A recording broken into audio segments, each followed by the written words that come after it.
Hey everyone, welcome back to Podcast and Chill. I'm Gwen, here to make your life a little easier with some helpful tips. And I'm Leo, just here to, chill.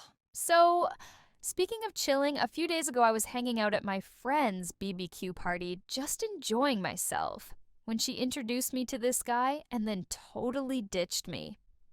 Oh no. Yeah, so there we were, just sitting there in complete silence for like 20 minutes.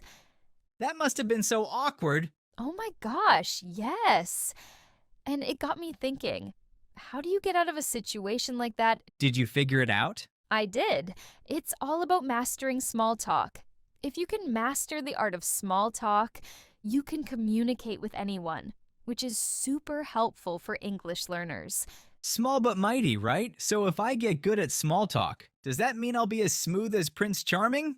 Well, maybe if you've got the horse to go with it. Awesome. So, guys, are you ready to learn how to escape those super awkward situations with the power of small talk? And hey, if you hear any words you don't know while we're chatting, don't stress about it.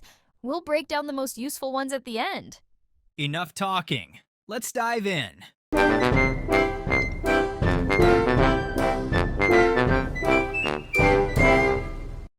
So, how do we actually do small talk? Hold up, Leo. First, we must understand what small talk is. It is just casual, easy conversation about neutral topics, like the weather, your weekend, and sports. Nothing too deep or personal.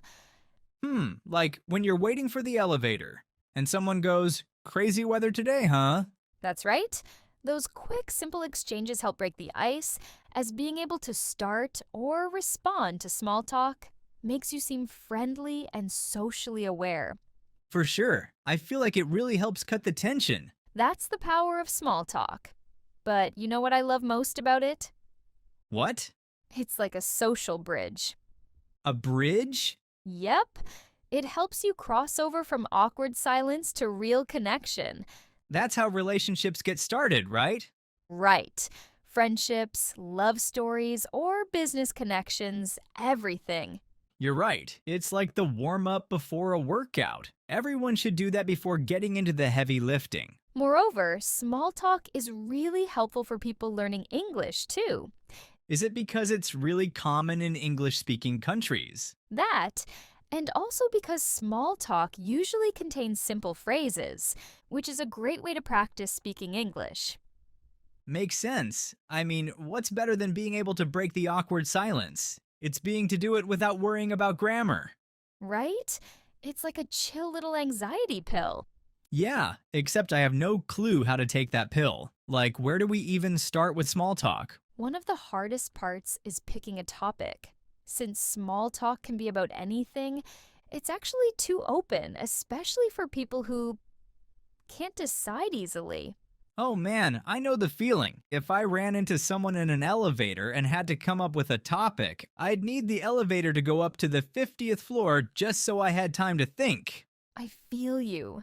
That's why I did a little homework and pulled together some of the most common small talk topics. Nice! Tell me. Some big ones are the weather, work or school, hobbies, and your surroundings. Oh man, people love talking about the weather. Beautiful day, huh? What a perfect day for a run, or finally some sunshine. Yep, it's safe, it's relatable, and you can talk about it no matter what. It's either great or terrible, and both work. But if I talk about the weather every single day, I'm gonna bore myself stiff. That's when you switch it up with work or school stuff. Keep it casual. Say something like, busy week, huh? Or looking forward to the weekend. Noted? And if you're at a party, talking about hobbies is a great move. Like what you could have done at your friend's BBQ instead of sitting in awkward silence. Ugh, tell me about it. I could have asked what he does for fun, instead of just freezing up and screaming inside. Yeah, you could have just said, "Hey, what do you usually do for fun when you're stuck in an awkward silence like this?" That's exactly how a 2000s romantic comedy would start. I know, right? Or I could have played it safe and just made a comment like, is it just me? Or does this burger still taste like it's mooing? Why not? Food is such a goldmine for small talk. Totally. And so are your surroundings. What kind of surroundings? Like politics, world events, stuff like that? Nope. Save the serious stuff for later. Small talk's all about light, easy topics. You remember? So, I should say things like, is this place always this packed? Yeah, things like that. Got it. Keep it light, nothing heavy. So, I know what to talk about. But how do I actually start? What are the magic words? There's no magic, Leo. But there are some go-to openers that work like a charm. I'm all ears. One easy move is starting with yes or no questions like, nice weather today, isn't it? Or, is this your first time here? They sound so simple. That's why it works. They're super easy to answer, and they break the silence without pressure. But what if they just say yes or no and stop there? Even with relatable topics like weather, work, or what's going on around you, some people just aren't into it. The trick is to focus on the person you're talking to. What do I say? Try a compliment. Like, hey, I love your jacket. Then follow it up with something like, where did you get it? It makes the convo feel a little more personal, but still keeps it casual and light. Copy that. All right, so I've started the conversation. But then what? How do I keep it going? Great question. For me, one of the best tricks is the follow-up question. Let's say you're starting by asking about the weather. Lovely day, right? And if they say yes? Then you can ask things like, what do you want to do on a day like this? Oh, right. And then I can follow up on their answers. That's the way. It shows you're actually listening and curious. What else can I do to keep the conversation going? Another easy one is just repetition or a simple response. You can just say, oh, really? Or, that sounds fun. That's doable. And finally, this is probably my favorite. Let's hear it. It's finding common ground. Common ground? Yeah.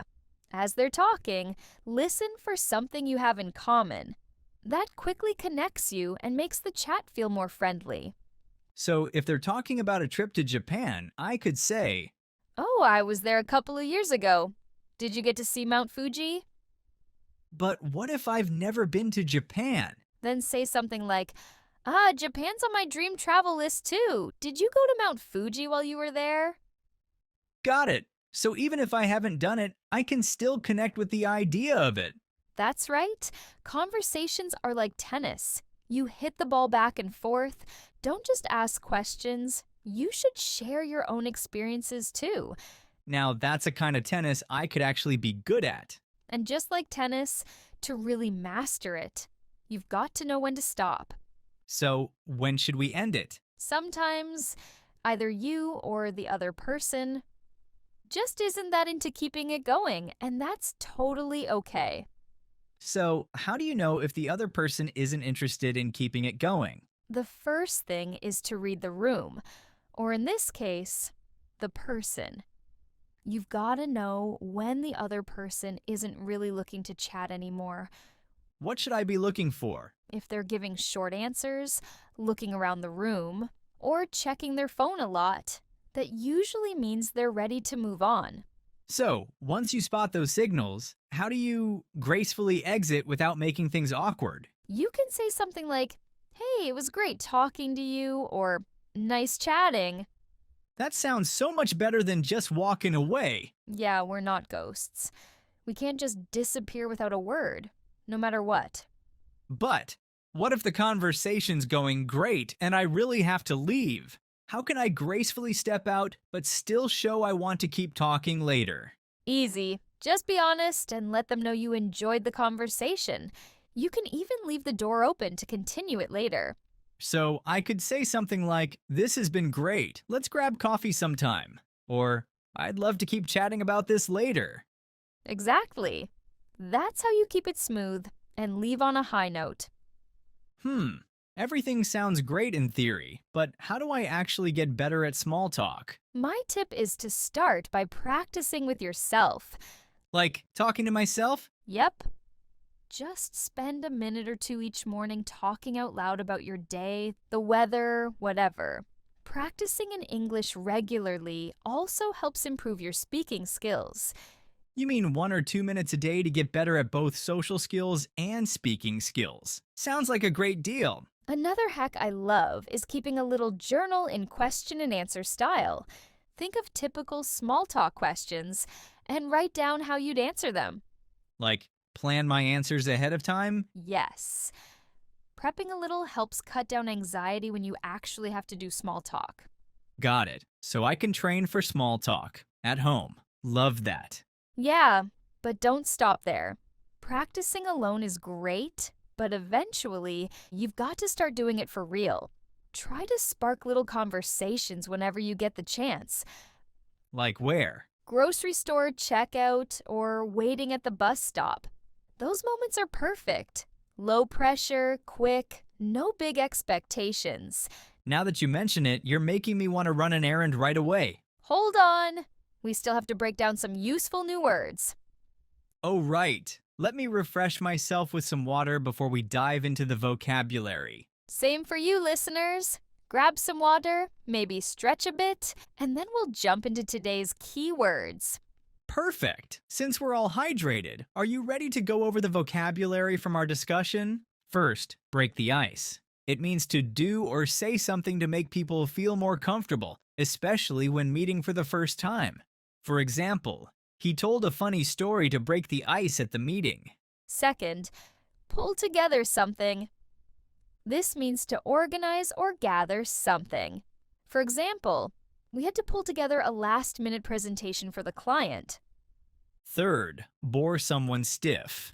It means to make someone feel extremely bored.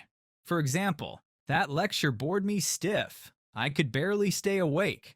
Fourth, work like a charm. It means something works perfectly or very effectively.